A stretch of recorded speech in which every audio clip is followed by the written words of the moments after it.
everyone. Good afternoon. We'll give everyone a minute or two to log in and get settled before we start.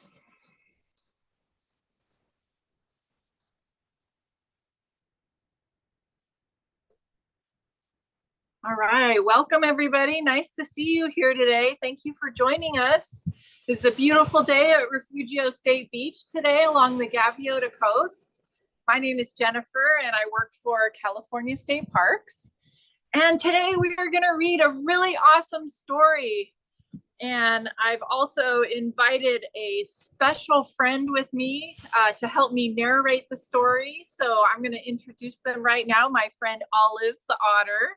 Hello, everyone. How's it going? Hi, Thanks for having Olive. me, Jennifer. Thank you for being here. Oh, I am so excited that you are reading one of our absolute favorite books that we just got, right?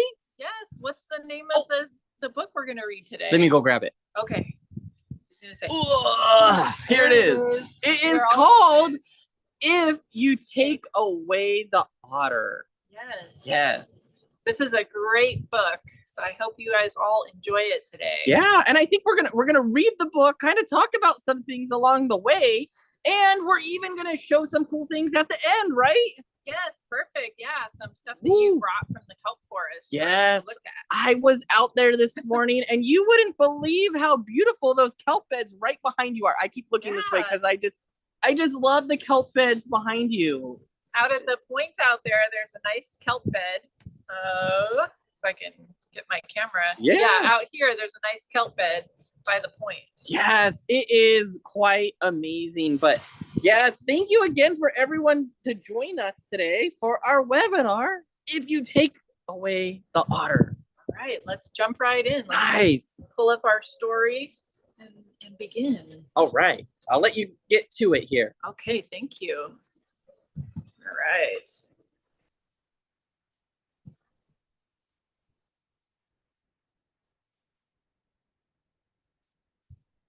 All right. So our book today is If You Take Away the Otter by Susannah Buhrman-Deever, illustrated by Matthew Truman.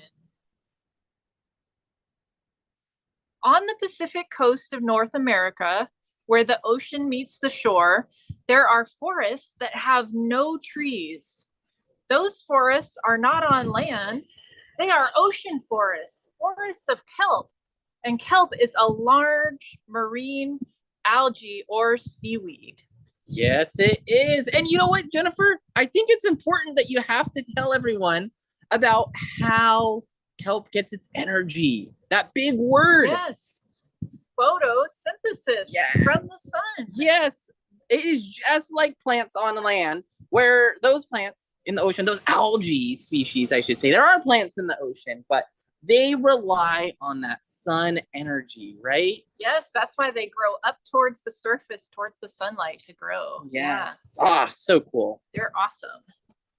All right. The kelp acts as trees in these forests. It clings to the rocks at the bottom of the ocean and grows up towards the surface, sometimes reaching more than 100 feet tall. In between and under the towering kelp, smaller seaweeds grow alongside many different kinds of animals. Kelp forests are full of living things. Yes, they are. And they just love the nice cold water. You have to tell that. The story didn't add that. That's true. They love cold water, and there's lots of nutrients in the water that we have out here. Oh, and you have to tell them how many feet, that's our question for you. How many feet do you all think kelp can grow in one day? That's a good question. Anybody have any guesses out there? How many feet does kelp grow in one day? I know. Do you know the answer? I do. Right. I watch it every day. Oh, you do? You can almost see it growing, right? Yes. It grows so fast. Grows about 2 feet a day. 2 feet a day? Oh my gosh, that's a lot. Depending on the species, of course. But okay, I want you all to think about that. If all of you joining us today grew 2 feet a day, that means in 1 year, you would be 730 feet tall. Oh my gosh. Are any of our friends out there 730 feet tall? That's huge. That's like the They size have of a to. mountain. Yes, it is. It's huge. Just like Gaviota Peak. I always stare out at it off in the distance and I'm like, wow, that is 2,000 feet tall. Wow. So that would take about 4 years to get that tall for kelp. Wow, that's pretty big. Yeah, okay. Well, kelp is pretty impressive in a lot of different ways. Abalones and clams, sea stars and octopuses, feathery sea worms, and swarms of tiny swimming shrimps live in these forests. Crabs scuttle and snails slink up and down the kelp blades. Spiny sea urchins creep about on tiny tube feet. So many creatures. Can you all spot the thousands of creatures who call the kelp forest their home? Yeah, there's a lot of them in this picture that you can see if you can point them out there. Yes, there are crabs. Any of you spot the crabs? Oh yeah, those crabs. Oh, and maybe even the octopus, right? Oh, I see it on the right. Yeah. Oh, and the sea stars. I think those look like some bat stars, if I got that right. Yeah, bat stars. Oh, and the urchins too. We're gonna talk more about those. Woohoo! And the snail. Ah, yes, and all of the other small critters too that rely on it, like the plankton too. Yeah, I see little plankton swimming around in the background. Oh, and I don't think I said snails. Yeah, snails. There's one on the left there climbing. You're making me hungry, Jennifer. Okay, calm down. You'll get some snacks later. All right. And swimming all around are fish. Shy kelpfish, big-eyed rockfish, and brightly spotted greenlings. Schools of silver herring and striped mackerel lay their eggs in these forests. Sea lions and bald eagles fish these forests for their suppers. But the king of these forests, the hungriest hunter, is the sea otter. Yes! Woohoo!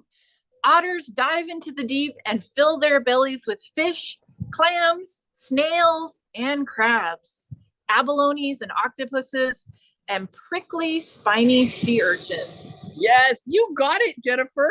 I just absolutely love that, you know? Is that some of your favorite foods? It is all of my favorite food. I don't know about all of you out here today, but are all of you, all our shore critters, yes, you all are on land, but Or shore critters? Yes, you're a shore critter, I call them. Okay. Just cruise around on the shore, you know. Mostly on the land. Yeah, mostly on the land. Sometimes you go in the water, you know, but all right, anyways. But us otters, we have to eat about a quarter of our body weight every day. A quarter? That's a lot. 25%. That's a lot. 1/4. So that means for all of you out there, if you weighed 100 pounds, yeah, you would have to eat. Ooh, what is that in my head? Let's do some mental math. That would be 25 pounds. 25 pounds. Every day. That's a lot. That is a lot. You know, I got a good analogy for you. That would be like eating like 24 hamburgers every single day. Whoa. Yes. That is a lot of hamburgers. Do you guys you all have a stomach that's big enough for all that food? I know I don't. I do. You do? Yes, I do. Yeah. So excited here today. I know. You're excited for snacks later, aren't you? Oh, yeah. Yeah, I know. Okay. All right. All living things in these forests are connected. The kelp and other seaweeds make homes and shelter for the animals.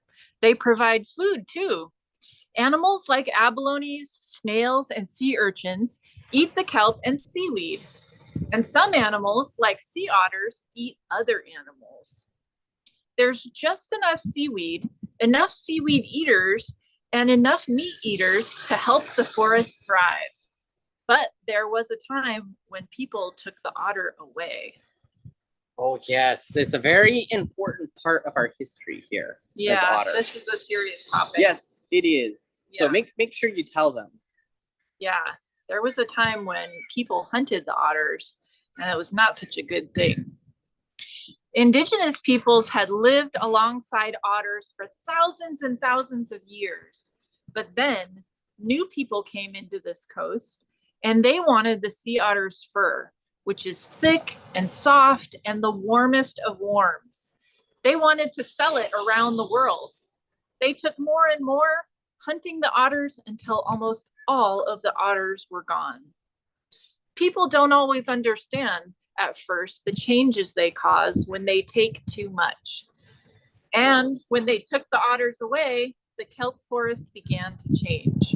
I really like what you said there, Jennifer, that people don't understand at first the changes they cause when they take too much, because taking too much, well, that causes a lot of different things in our ocean. Like you said, it taking away us otters, we're like the most important creatures in the ocean. Yeah. We're a keystone species. Yeah, everything goes like, out of balance when you do that. It does. And those new hunters that came in, they didn't know how to really manage our land. It really just changed our land forever here in California and all in the world. Yes, very much. So, I mean, we used to be found all the way up from Alaska, all the way down the West Coast, all the way down even to Mexico. But we're just a really, really small part of that today. Yeah, you're starting to make a comeback. Yes, that's why we're here. We're at the southern range today of where we are, and it's expanding so much. Yeah. So we'll talk more later, though. But yeah. We've got about a group of about 15 of them or so off of our coast that we've seen. So that's pretty cool. Yeah, they're hanging out right now about 3 miles away from us, which is really cool. Yeah, it's too bad that we didn't have the internet to go there. Yeah. But that's true. Got to give them the space. Yeah. Without the otters to hunt the urchins, more urchins stayed alive each year. And those urchins made more and more urchins than had lived in the forest before. An army of urchins, and it takes a lot of food to feed an army. The urchin army crept along the ocean floor looking for its seaweed food, and they ate the small seaweeds. They ate the kelp where it clung to the rocky bottom, and one by one, the kelp was cut down, kelp by kelp. Ocean forests fell. Yes, it happens. It still happens today, too, those urchins, right? But that's why it's important to think about those changes to the environment and how all of us, all creatures, play an important role, no matter how big or how small. That's true. So, can you show us the urchin that you brought with us today? Yes, I have an urchin. My picture's probably a little small right now, but we'll share some more about these urchins afterwards, a little bit later. Yeah. Okay, that sounds good. Yes, everybody plays a role in helping protect the environment. Gone were the stands of towering kelp and shelter and food they gave. Gone were homes for the kelp forest fish and safe hiding places for their babies and eggs. Oh, yes. Because, when the kelp disappears, that means all the other creatures do too. Yeah, like the fish, they all leave because they rely on that kelp. It provides a nice protected area for them. That whole ecosystem changes. Yeah, and even all of the other critters that we saw earlier, they all move on to other areas. They can't survive there anymore. Yeah. And even our coast begins to change because that kelp helps protect our shoreline. That's true. Yes, from all the waves and all that. So many different important roles. And kelp provides us with a lot of oxygen too for our planet, which is important, right? Yeah, oxygen. You breathe oxygen, right? Yes. Do all of you breathe oxygen? I do. I hope you say yes. Yeah. Good. So kelp is one of those important plants. Yes, it is so important. But think also too about all of those other creatures that rely on the kelp and those fish too. Like the birds. Birds and fish and snails, all kinds of different animals rely on. Yes, even other marine mammals too. Yes, like seals. Wait. We're not talking about seals today. We're not? No, we're talking about otters. Oh, they are not as important to us. We are the keystone species here. Okay. I know. We could have a whole webinar talking about why otters are the coolest creatures. Do you all agree with me out there that otters are the coolest creatures in the ocean? They are the coolest, even though, seals are cool too, but you guys are the coolest. Okay. So I'm Thank sorry. I didn't mean to mention the seals. Jeez. Okay. Well, let's move on with our story here. So people don't always know at first why changes are happening beneath the waves, but they could see the otters were coming harder and harder to find. And that made some people worry that the otters could disappear forever. So they made new laws to protect the few otters that were left.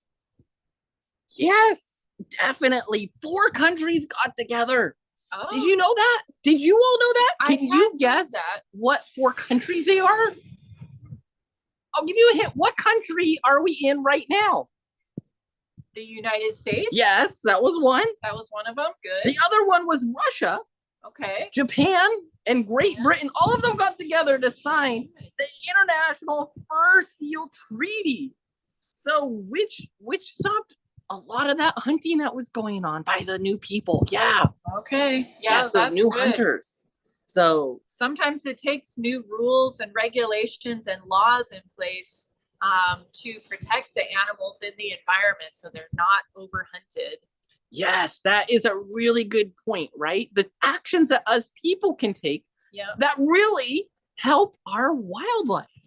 People created the problem and people have to fix the problem sometimes. Yep, that is true. Yep, that's true. And slowly, the otters began to come back. And the otters, those hungry hunters, attacked and ate the sea urchin armies. With fewer urchins creeping about, new kelp could once again grow tall, dancing in the waves. Where the otters come back, so have the kelp forest. When people protected the sea otters, they protected the forests. And those forests are home again to crabs, snails, sea worms, and shrimps. They make safe places for fish and their eggs. There is food for the seaweed eaters. There is food for the hunters. There is just enough of everything to help keep the kelp forests and all that depend on them thrive. All right, what a great story. Yes, thank you, Jennifer. Let's all clap for Jennifer. Yay, good job. Yeah, I really enjoyed the message in that story. Did you guys enjoy it? Yeah, I want you to take a second to think about some of those things in the story. Yeah. I'm thinking of some cool things. Are you, Jennifer? Yeah, did you want to maybe share a little bit about your experience in the kelp forest? I would love to do that, Jennifer. Okay. Well, okay, you know, I really love the message of this story because it talks about, you know, by protecting the otter, it wasn't just about the otter, it was about all of the species in the ocean, in the kelp forest. Do you want to show us some of your favorite foods that live in the kelp forest? Yes, because you remember, my friends, there were so many different creatures who rely on the kelp forest as part of their way of life. And you brought some with you, I did. Let me dive down really quick and find some. I want you to think, though, as I'm diving down, what were some of those foods in the story that us otters rely on? Are you ready? Yeah. All right, let's think about that. I'm going to dive down. He'll be back in 1 second. All right. Whew. I got it. Okay. Yes. You brought your sea urchin, I see. I did. I brought one of our absolute favorite foods, our urchin. Spiky urchin. Oh, yes, it's very spiky. Very spiky. And this urchin here, can you all guess what kind of species it is? I'll give you a hint. Yeah. What color is it? Yeah. If you all said purple, you are correct. This is our purple urchin. And those were one of those creatures in the story that kind of took over the ocean, right? And by helping us otters and by protecting us along the coast, we are actually helping to remove a lot of those urchins in a lot of different areas. Yeah, see, fishermen don't fish for the purple sea urchin. They fish for the red and the black ones, which are bigger, that people eat. And so these purple sea urchins, they're smaller and they get left behind, and then their numbers just like go crazy. Yes, but us otters, right? Remember, we have to keep the ecosystem in balance. That's our job. But you are helping us with that. Yes, so I am. Thank you.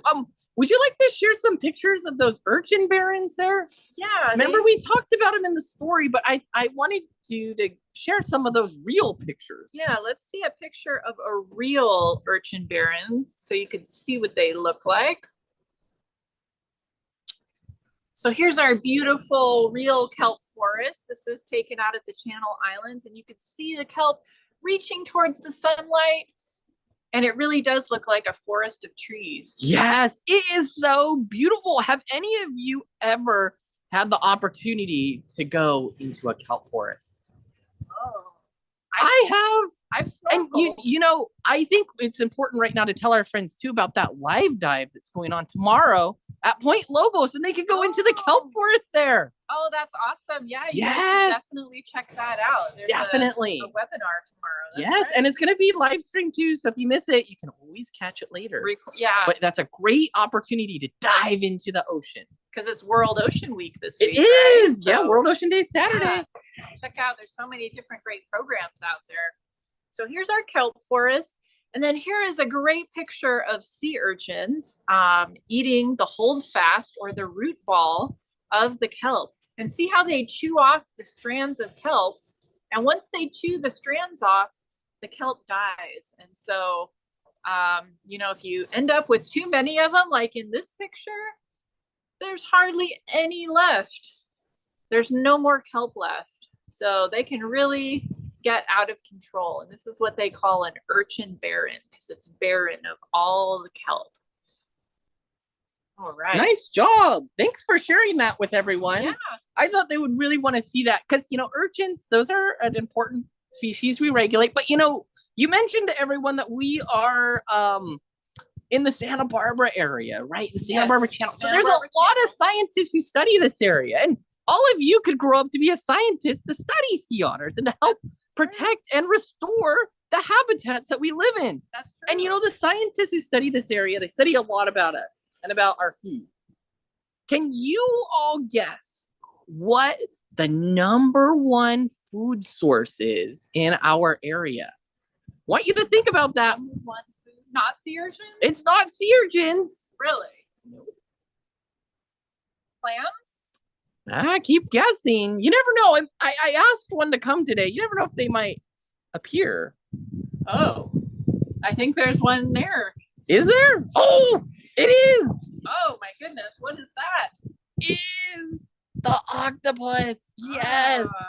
Octopus. We're one of our absolute favorite creatures here in the Santa Barbara Channel. I didn't know that you guys ate octopus. Yes, this is my friend the octopus here. Wow. So yes, this is cool. Yes, 8 arms, right? Expert camouflagers, but you know, it's got a tentacle, like. Yes, but yeah, #1 food source of us are these. So we love them. Interesting. So kind of interesting. A lot of people say urchins. That is true, but here, this is what we mainly eat. They like octopus. Okay, yeah, that's good to know. Pretty cool. Sometimes too, you might find us. What else do you eat? Well, I got some of these. See, you do like clams. I do love clams, and I love to use tools too. Do you all use tools to eat your food? I use a fork and a spoon and a knife usually. Okay. Yeah. Well, we use rocks. You don't use rocks? Not usually. No. Okay. You got to show that picture. Okay. All right. Let's show a picture. Yes. Show the picture of my cousin. All right. Your cousin. How he gets the urchins open. Yes. It is really cool. But this is it here. This is a picture of my cousin opening up the urchins with a rock. And the cool thing is we use our stomachs as our dinner tables. Oh, that's clever. Jen, do you use your stomach as a dinner table? Well, if I'm eating in bed sometimes, maybe. Oh, do any of you do that? Do you use your stomachs too? Yeah. Okay, a few of you. All right. Sometimes. Yeah, sometimes. And you know, when we have leftovers, we have little flaps underneath our arms and we store it there. Do you store your food underneath your arm? Not usually, no. What? No. It is perfect. You don't even need a container. Sometimes my little brother would when I was a kid. Sometimes he would. Maybe some of you out there do that too. Or maybe your siblings or something. Yeah, but I see you can use that rock to smash the clams open as well. Yes. Do you have another picture of the urchins on my stomach? let me see. I think I do have that one. That was my other cousin.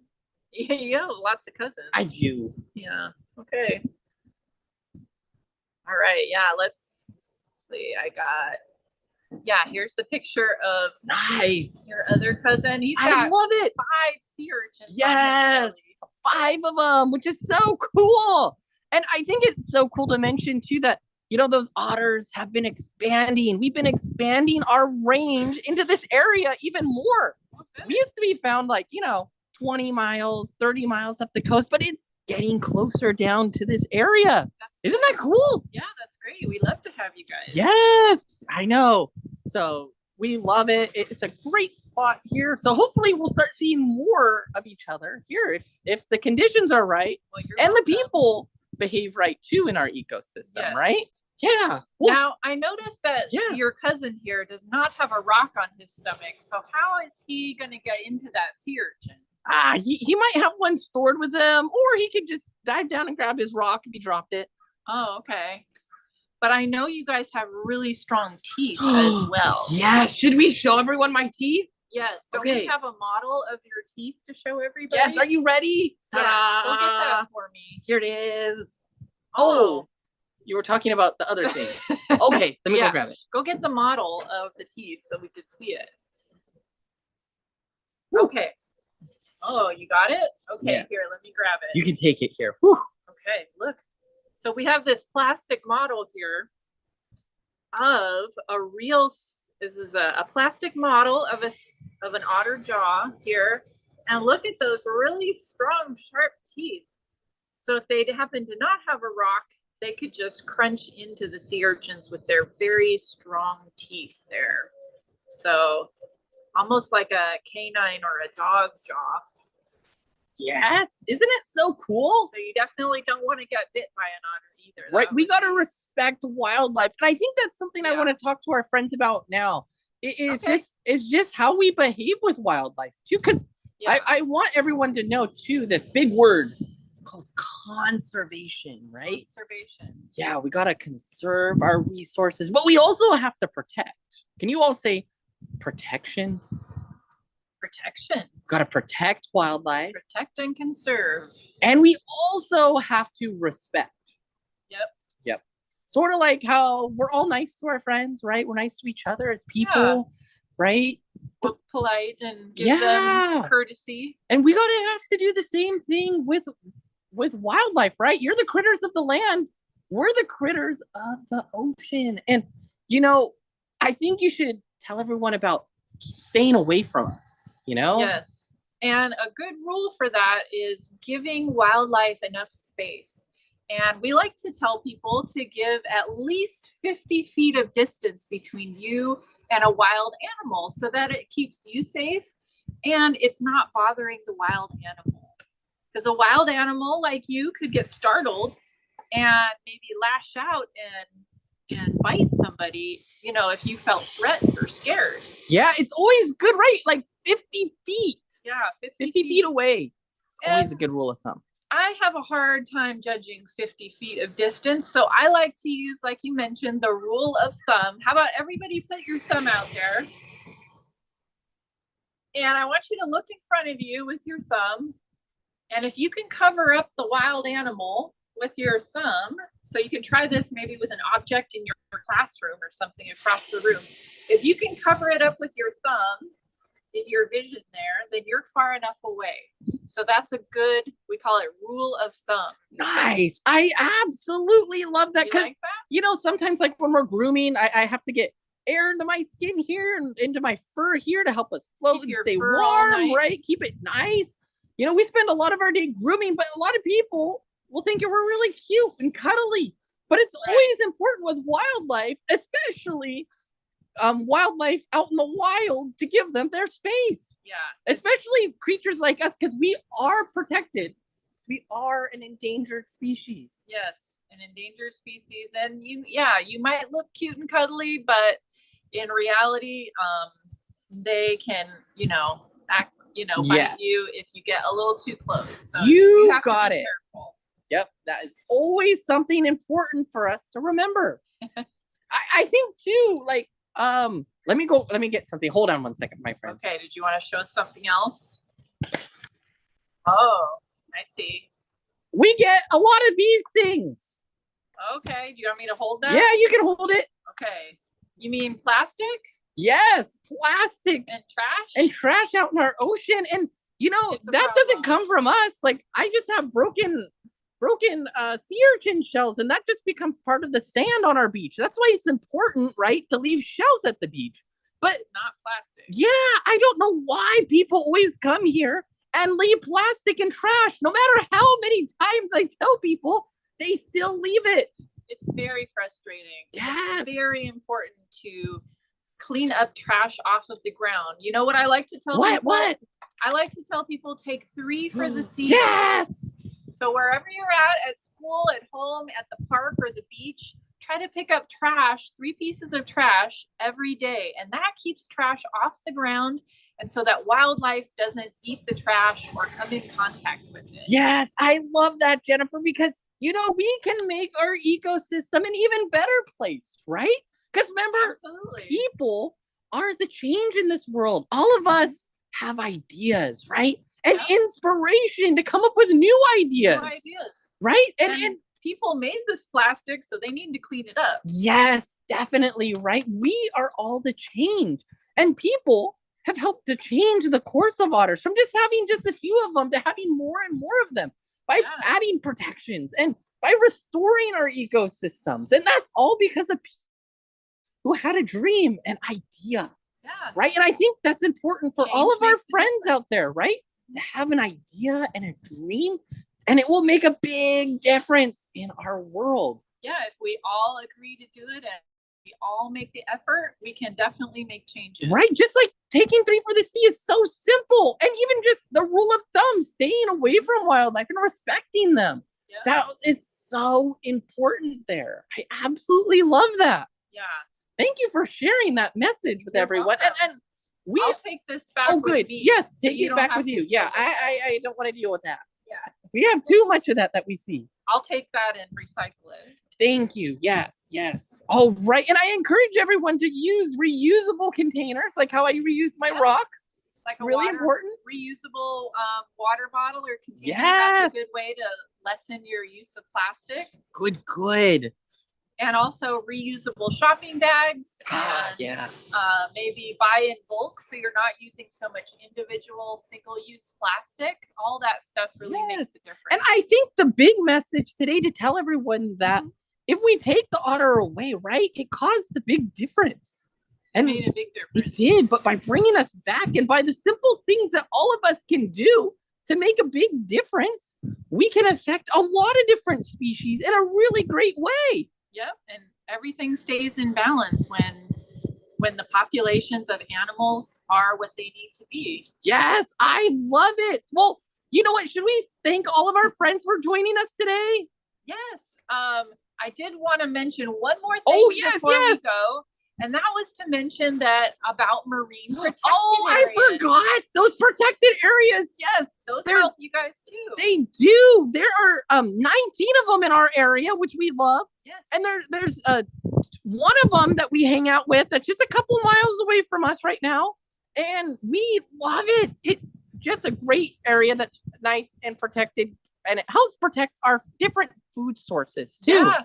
I was going to show everybody. Oh yeah, show them the map. The different habitats. Oh, the habitats. Yes. That's a great picture. That they protect. All right, let's bring up these couple pictures here. So these are just some of the habitats that it protects. Yes. So we've got the sandy shore on the beach, the surf grass, and the intertidal zone. So where the waves break. And where you see like sea stars and mussels and things on the rocks, that whole area, and the surf grass that grows on the rocks. It also protects the rocky shore and the estuaries where the creek meets the ocean. So you've got that fresh water and salt water coming together. It also protects under the water, the rocky reefs, and of course the kelp forest that we love so much. All of those are so important habitats for all of our creatures, right? Think that all of us, all of you, and you too, Jennifer, have the job to protect. those habitats. Absolutely. And that's what those MPAs, those marine protected areas, protect. Yes. Do you have that really cool picture that I love? With all of the animals, because it's not just about otters, it's about every single creature in the ocean. Yes, I do. Let me, yeah, this is a really nice poster that the Marine Protected Areas put out, and you can see all the different animals that it protects underwater and on the shore. Yes, those are all of the different creatures. Can you spot any of your favorites?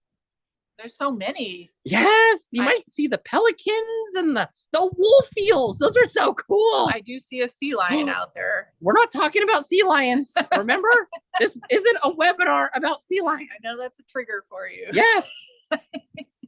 Sea lions and elephant seals. I see sea anemones, abalone, rockfish. Yes, very cool. Very, very cool. Even a wolf eel down there at the bottom. They also like to eat sea urchins. Nice. Yeah. Well, I think we're running towards the end of our time today. All right. Well, thank you for joining me so much, Olive. Thank you. We'll see you the next time. And thank you all so much for joining us, and happy World Ocean Day. Yes, happy World Ocean Remember, take 3 for the sea and give all of us wildlife the rule of thumb. And remember, if you have an idea, you might have ideas, right? Yeah, there's all kinds of other ideas. To follow those ideas and those dreams that you have to make a big difference for all of our wildlife. Talk to your friends, come up with ideas. Yes, and just like the protection for us otters, to help our populations, that all of you can help us make an even bigger difference. Absolutely. So I think we should say bye. Bye, friends. Right. Thank you for joining us. Thanks for joining us. Bye. Bye. See you next time.